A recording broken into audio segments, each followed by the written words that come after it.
Because of this reviewing thing, I've gotten the opportunity to hear a bunch of different speakers that I would have otherwise passed over.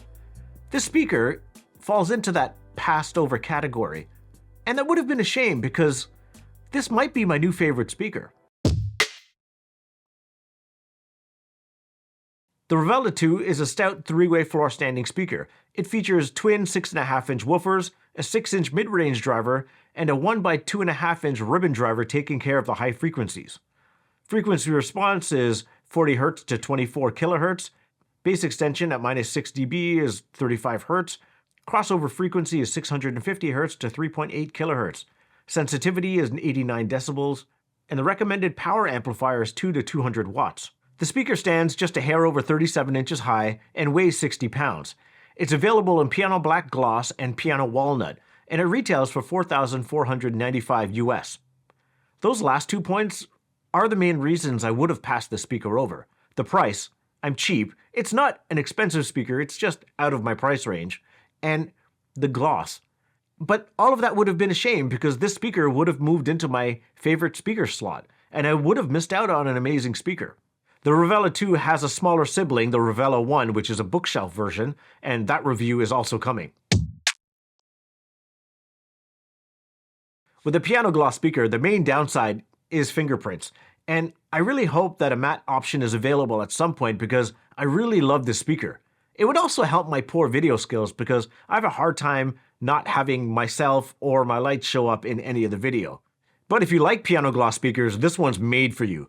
It's absolutely gorgeous. The design and the construction of the speaker is immaculate. The baffle is seamlessly joined, the cabinet is internally braced, it's rigid and sturdy. The bass and mid drivers are mounted on a rigid die-cast chassis and feature a new fiber composition aptly labeled Reveal. Apparently, over 4 years of research went into the high-frequency driver, which Quad claims gives a clean, detailed, and pure output along with a realistic sense of space, depth, and air. I don't tend to disagree because it sounds great. A damping layer in the rubber surrounds absorbs reflections that would otherwise cause resonances in the upper frequency range. And of course, putting it all together is a phase-compensated acoustic Butterworth crossover. What a name. Around the back, you have 2 bass reflex ports that help augment the bass response of the speaker. Along with that, I really like the short stature of these speakers. It places the speakers at the perfect height for when I'm just slumped on my couch with horrible posture that, my mom would have hated. The speakers themselves come fitted with an attractive solid metal base. On the base are shiny metal pointed feet. The feet help decouple the speaker from the floor. And if you're worried about the spikes denting your floors at all, Quad does supply shiny metal discs for which you can place the feet onto and protect your floors. I had the fortune of pairing a whole bunch of really cool gear with these speakers. The CXA81 from Cambridge Audio, my long-term loaner. The Evo 150, also from Cambridge Audio. The Arkham A25 amplifier paired with the ST5 Streamer, the Rotel 1592 Mark II, and the Marantz Cinema 70 mated to the Energy E7 power amplifier. Also, the Modern Audio Anthra subwoofer to fill in those lower regions. And I think that's about it. Oh, and the Cambridge Audio Alva TT V2 turntable. I think that's everything. That's a lot of gear to get through. And for the sake of keeping this light, in my opinion, the CXA81, Evo 150, and Arkham A25 sound near identical. So rather than talk about each one of them specifically, I'd rather just talk about each one of those as far as functionality and appearance. The Arkham Radiostat wins for being an all-black affair, followed really closely by the Evo 150. The Arkham Radios, the Evo 150, and Rotel all win for having home theater bypass capability, and the Rotel wins for being the most powerful amplifier of them all. Dude, so from my intro, you know that I'm a big fan of these speakers, and this speaker sort of flies the flag for all the people that believe that a floor standard speaker will always trump a bookshelf speaker in scale. This speaker slaps. From a performance perspective, I have nothing bad to say. With all the vaunted hype in the marketing materials about this ribbon tweeter, it was a standout only because it didn't stand out. And that's not a bad thing. I found the cohesion between all the drivers to be exceptional, and I was just able to enjoy my music with the speakers almost disappearing into the background on occasion, which was not something that you normally hear. Normally, like, especially doing this review thing, like, you have the speakers playing and you're like, oh yeah, the speakers are doing this. But for a lot of the time in this review, I was just like enjoying the music and I forgot to write down notes because everything just sounded great. Playing Hokkaido's Farewell Portrait from Clap Clap, a percussion-heavy track with gobs of bass, and switching between the CXA-81 and the Rotel 1592 Mark II, it's not really a fair comparison. I mean, it's 200 watts versus 80 watts, and that extra 120 watts of power is immediately noticeable, where the Rotel has just more control over the lower frequencies and is able to just convey like a bigger, more powerful soundstage. Not to say that the Cambridge is bad, not in any stretch, but the Rotel is just able to pound that track out more, especially with these speakers.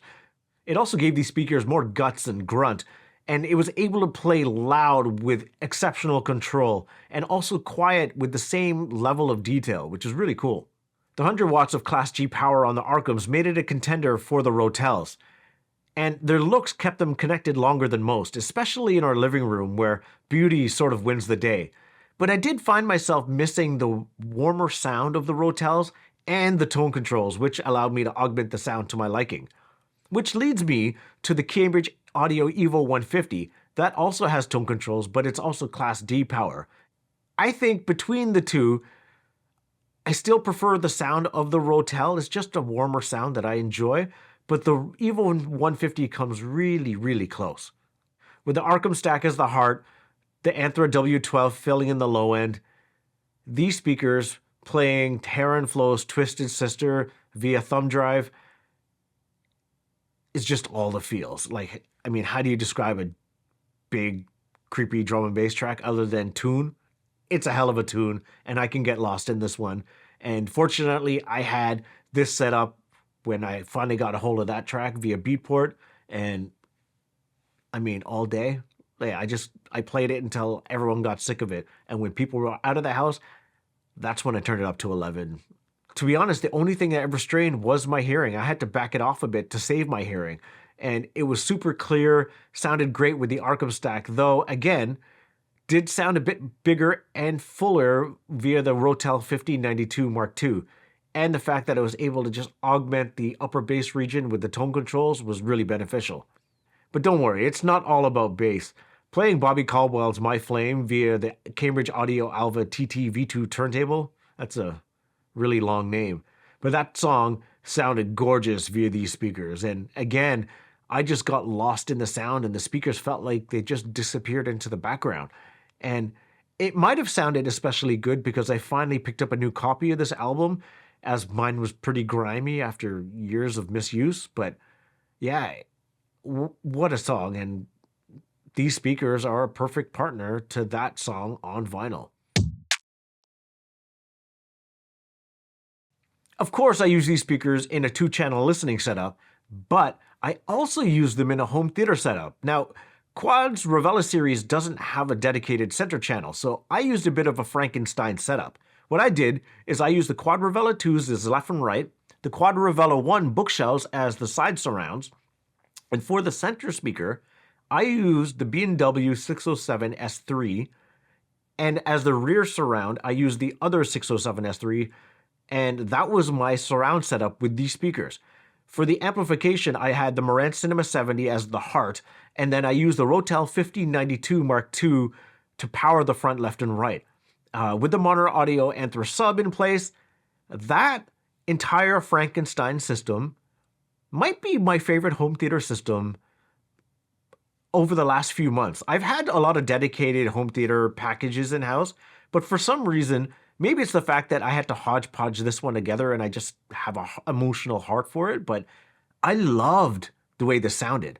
And yeah, I didn't get maximum cohesion with like a hodgepodge of different speakers, but to my ears, just for cranking it up and enjoying a big movie like, well, I watched Sisu through this system, and if you haven't seen that movie, it's amazing. It's just John Wick, except this guy's just killing Nazis. And It was supremely impactful, the soundscape was huge, and the dialogue was crisp and clear. And to be honest, I think the Quad Revela ones would have worked better as a center speaker, if I'm being honest, but I didn't have the room under my TV to have the Revela one actually work as a center, so that's why I subbed in the B&W, but I like the way the system sounded. I also watched Prey, the best of all the Predator sequels, via this crazy home theater system, and like, again, all the crazy action sequences, especially, again, the killing sequences, I didn't just hear them, I felt them. Like, there was so much impact, and the atmospherics in that sound mix, especially when, like, the tension is rising and you're not sure where the predator is, like, it was very palpable, and this package was pretty phenomenal in reproducing a immersive cinema-like sound. If it was in the cards for me financially, I 100% would have picked these speakers up for myself. I love the way these speakers sound, and if you're on the market for a floor standing speaker and these are in your budget, I encourage you to just go and give them a listen because they might just become your favorite speaker. If you like this video, please consider liking and subscribing. I'd really appreciate it. Thanks for watching.